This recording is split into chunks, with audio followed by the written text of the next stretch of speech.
Samajwadi party के जिलाध्यक्ष अवधेश यादव जी, इस क्षेत्र के और बहुत ही लोकप्रिय पूर्व में रहे विधायक, समाजवादी पार्टी से प्रत्याशी हमारे आपके विनय शंकर तिवारी जी, हमारे मंच पर उपस्थित उनके भाई पूर्व सांसद कौशल तिवारी जी, सभापति आदरणीय गणेश शंकर पांडे जी, समाजवादी पार्टी के हमारे प्रत्याशी डॉक्टर संजय जी जो चुनाव लड़ रहे हैं, वहीं समाजवादी पार्टी की एक और प्रत्याशी रूपावती बेलदार जी, मंच पर उपस्थित आरएनडी के हमारे सबसे वरिष्ठ पदाधिकारी नेता त्रिलोक त्यागी जी, भीम शंकर तिवारी जी, डॉक्टर मोहसिन जी, बबलू तिवारी जी, राजेश यादव जी, प्रहलाद यादव जी, रजनीश मिर्जा, कोड़ीराम साहब, यहाँ के पूर्व विजय प्रमुख सुमन पासवान जी, जितेंद्र यादव, शेषनाथ, अवध नारायण, बिंदा देवी जी, अमित वशिष्ठ और यहाँ पर उपस्थित सभी हमारे समाजवादी पार्टी के नेता, सभी पार्टी के हमारे कार्यकर्ता साथी, इस चुनावी जनसभा में उपस्थित हमारे सभी आदरणीय बुजुर्ग, किसान भाई, माताएं, बहनें, नौजवान साथी, पत्रकार बंधु, मैं सबसे पहले आप सबका बहुत बहुत धन्यवाद और आभार प्रकट करना चाहता हूं। इतनी सुबह का कार्यक्रम और जहां मैदान भरा हो, ये हमारी छतें भी भरने लगी हैं। मैं देख रहा हूं छत भर गई, दीवार पे लोग खड़े हैं और अभी भी बड़ी संख्या में लोग लगातार आ रहे हैं। ये जोश और उत्साह बता रहा है कि इस बार यहां से समाजवादी पार्टी के प्रत्याशी विनय शंकर तिवारी की ऐतिहासिक जीत होने जा रही है। न केवल इनकी ऐतिहासिक जीत होगी, बल्कि समाजवादी पार्टी के लड़ रहे सभी प्रत्याशी गोरखपुर से ऐतिहासिक वोटों से जीत करके जा रहे हैं। इस पावन धरती को मैं प्रणाम करता हूं। सरयू नदी के किनारे का इलाका है। यहाँ के लोग समय समय पर तकलीफ और परेशानी का सामना करना पड़ता है। ये इलाका वो है जब कभी कभी तो बहुत दिनों तक जलमग्न रहना पड़ता है। बाढ़ के प्रकोप से हर बार यहाँ के गरीब, यहाँ के किसान, नौजवान हर वर्ष बाढ़ का मुकाबला करते हैं। मैं ऐसे लोगों का धन्यवाद और आभार प्रकट करता हूँ। प्रकृति और हमारा जो यहाँ के लोग हैं, समय समय पर अभाव में, तकलीफ में, परेशानी में अपना जहाँ जीवन यापन करते हैं, वही मुझे ये एहसास दिला रहे हैं कि इस बार 5 साल का इंतजार नहीं होना है। कहीं ऐसा तो नहीं, 5 साल का जो इंतजार किया है, ये 5 साल का इंतजार तकलीफ और परेशानी भरा था कि नहीं था? अगर हम मुड़ करके देखें, पीछे देखें कि किस तरीके से भारतीय जनता पार्टी की सरकार ने हमारी गरीब जनता को दुख और तकलीफ दी है। इनसे आज जब हम लड़ रहे हैं तो हमें वो फैसले भी याद करने पड़ेंगे जिन फैसलों की वजह से भारतीय जनता पार्टी ने न केवल हमारा प्रदेश, देश को भी पीछा करने का काम किया है। हम आपको याद दिलाना चाहते हैं 2017 में जब इन्होंने नोटबंदी की थी और नोटबंदी करते समय ये कहा कि नोटबंदी के बाद कोई काला धन बचेगा नहीं, काला धन सब वापस आ जाएगा और साथ ही साथ भ्रष्टाचार खत्म हो जाएगा। याद है कि नहीं याद है? और हमारे व्यापारी जानते होंगे आधी रात को जिस तरीके से कभी आजादी का जश्न मनाया गया था, उसी तरीके से रात में जश्न मना करके जीएसटी लागू कर दिया और जीएसटी लागू होने से कुछ उद्योगपतियों को तो फायदा हुआ, लेकिन हमारे आम कारोबारी, उद्योग चलाने वाले, छोटा मोटा कारोबार चलाने वाले, उन सबको इन्होंने बर्बाद करने का काम किया।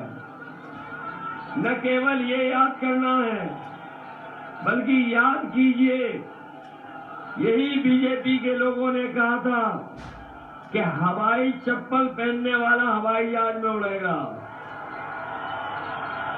याद है कि नहीं याद है? लेकिन जैसे ही ये सत्ता में आए, बताओ हवाई जहाज बेच दिए कि नहीं बेच दिए? और हवाई जहाज जहां खड़े होते हैं वो हवाई अड्डे बेच दिए कि नहीं बेच दिए? आप जानकारी कर लेना, रेलगाड़ियां बिक रही हैं, रेलवे स्टेशन में जो कीमती जमीनें हैं वो भी बिक रही हैं, पानी का जहाज बेच दिया, बंदरगाह बेच दिया। कभी सोचा कि इन्होंने सब क्यों बेच दिया? वो इसलिए बेच दिया कि एक पुरानी कहावत सबको याद होगी, न रहेगा बांस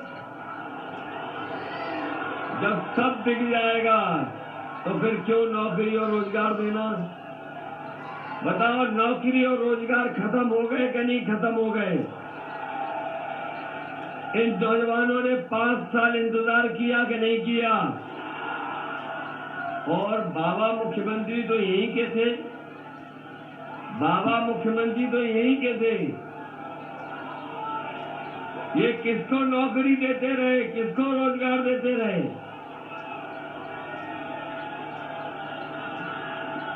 बताओ, चिल्लूपार विधानसभा के लोगों, किसे नौकरी दे दी इन्होंने? रोजगार। इसलिए मैं कहना चाहता हूं, इनके नेताओं के भी आपने भाषण सुने होंगे। इनके जो छोटे नेता हैं वो छोटा झूठ बोल रहे हैं और जो बड़े नेता हैं वो बड़ा झूठ बोल रहे हैं और जो सबसे बड़े नेता हैं वो सबसे बड़ा झूठ बोल रहे हैं। बताओ, झूठ बोलते हैं कि नहीं बोलते?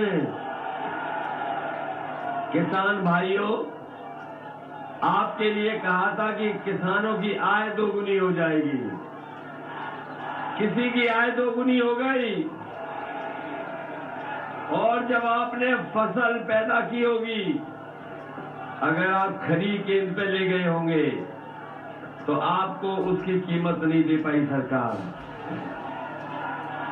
धान की भी लूट हो गई और जब आप खाद लेने गए थे, बताओ खाद मिल गई क्या?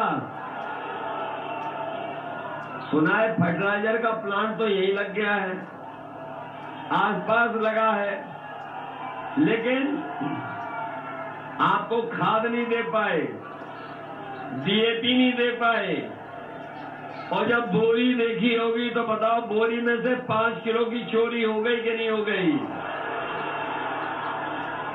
ये तो अभी 5 किलो की चोरी की है। इनकी दोबारा सरकार आ गई तो 10 किलो की चोरी कर लेंगे।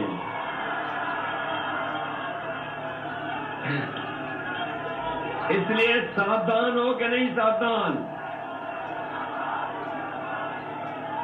हमारे नौजवानों, मैं देख रहा हूं कई लोगों के हाथ में स्मार्टफोन हमें दिखाई दे रहे हैं।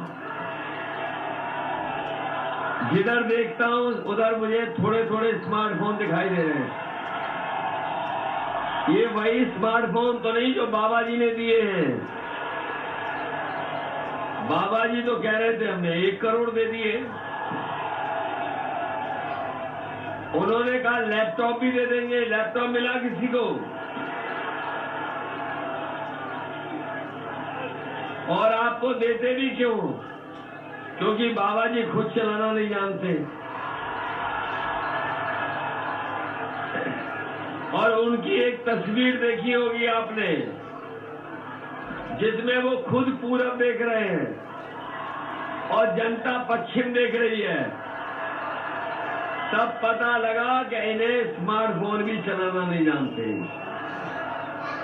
जो आज के जमाने में कंप्यूटर की और मोबाइल की अहमियत को न समझते हो, उसकी जरूरत को न समझते हो, तो बताओ उत्तर प्रदेश को कैसे आगे लेके जाएंगे? और इनके नेता याद है, उन्होंने ऐसा बयान दिया है लैपटॉप को लेकर के कि हर आदमी लोटपोट हो जा रहा है। उनके वो नेता जो हैं, बड़े नेता, जो पहले घर घर जाके प्रचार कर रहे थे, पता नहीं वो पर्चा बांट रहे थे कि थूक मार रहे थे। और जब से लोगों ने उन्हें लाल वाले सिलेंडर दिखा दिए, वो घर घर प्रचार करना बंद करके अब दूर से प्रचार कर रहे हैं। याद है उन्होंने क्या कहा? उन्होंने कहा कि जो इंटर करने के बाद 12वां पढ़ेंगे, हम उन्हें लैपटॉप देंगे। अरे शुक्र है इस बात का कि उन्होंने ये नहीं कहा कि 12वें के बाद जो 10वें में पढ़ने जाएंगे उन्हें हम लैपटॉप देंगे। कैसे लोग हैं, क्या बोल रहे हैं? और पहले चरण, दूसरे चरण, तीसरे, चौथे, और आज जहां वोट पड़ रहा है 5वें चरण में, वहां की जनता ने तो मन बना लिया है कि बाबा जी को गोरखपुर भेज देंगे, यहीं मठ में भेज देंगे। बताओ मठ में भेजोगे उन्हें कि नहीं भेजोगे? और हम परिवार वाले लोग हैं। परिवार वाले ये भी है, परिवार है, डॉक्टर साहब का भी परिवार है, हमारा भी परिवार है। ये परिवार वाले हम इनको राय देना चाहते हैं जो घर वापस आ रहे अपने, कि जब घर आओ, परिवार वाले हमेशा अपने घर परिवार के लोगों के लिए कुछ न कुछ लेकर के आते हैं। कभी मिठाई, खाने पीने का सामान, कपड़ा, खिलौना। इसलिए हम बाबा जी से कहना चाहते हैं कि जब वापस घर आ रहे हो तो अपने गुल्लू के लिए बिस्कुट लेते आना।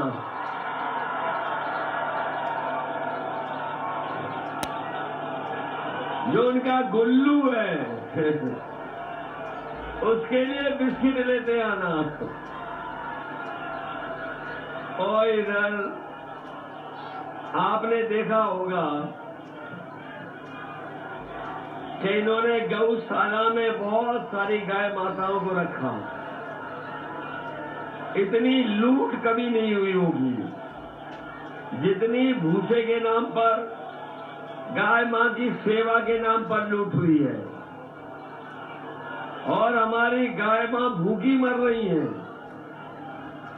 और हमारे बाबा मुख्यमंत्री जी का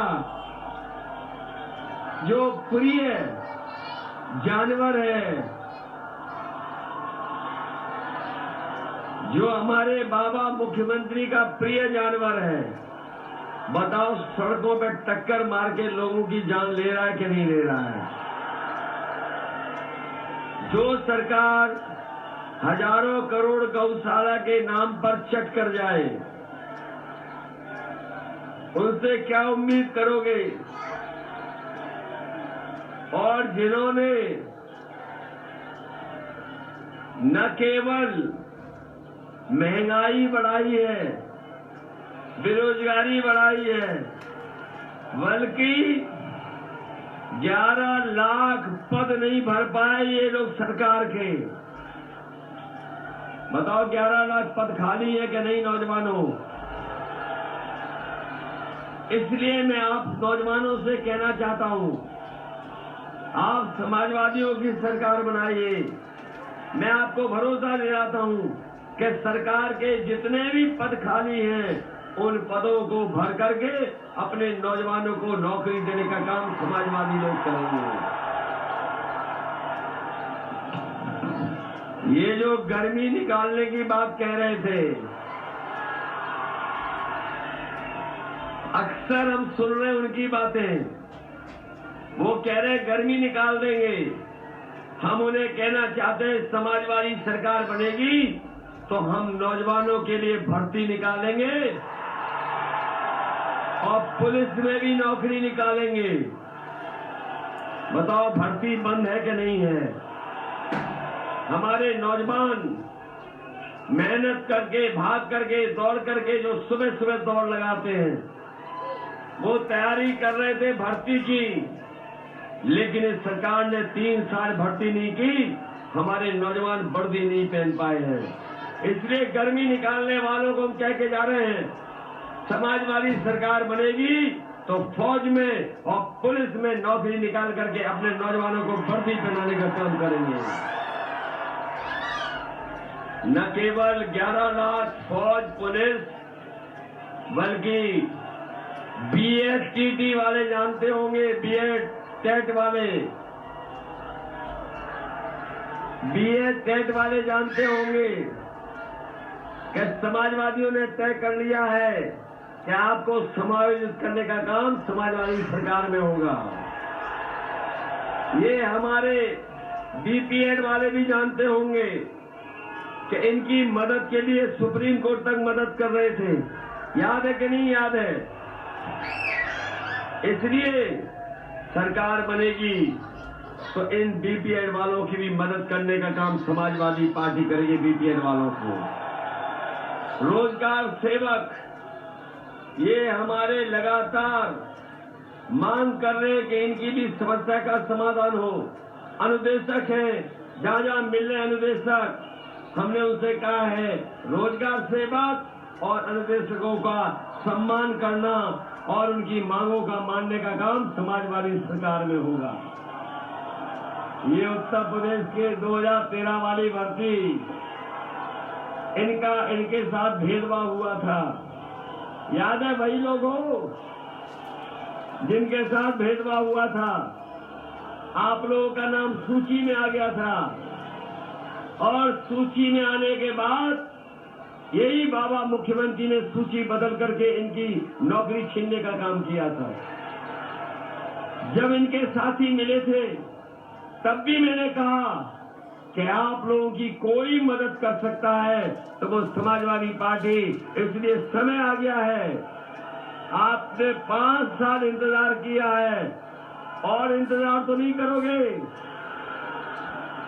और इंतजार तो नहीं करना चाहते। आपके लिए समस्या का समाधान कोई कर सकता है तो समाजवादी सरकार, क्योंकि समाजवादियों ने आपको नौकरी देने की बात की थी। इधर हमारे बाबा जी हमारे बारे में कहते हैं कि हम 12 बजे सो के उठते हैं। जब से उन्होंने 12 बजे उठने की बात कही है, हम भी आजकल उनके घर पे नजर रखे हुए हैं। और हमारे प्रत्याशी जी जानते होंगे, विनय शंकर तिवारी जी, कि उनका घर हमारा घर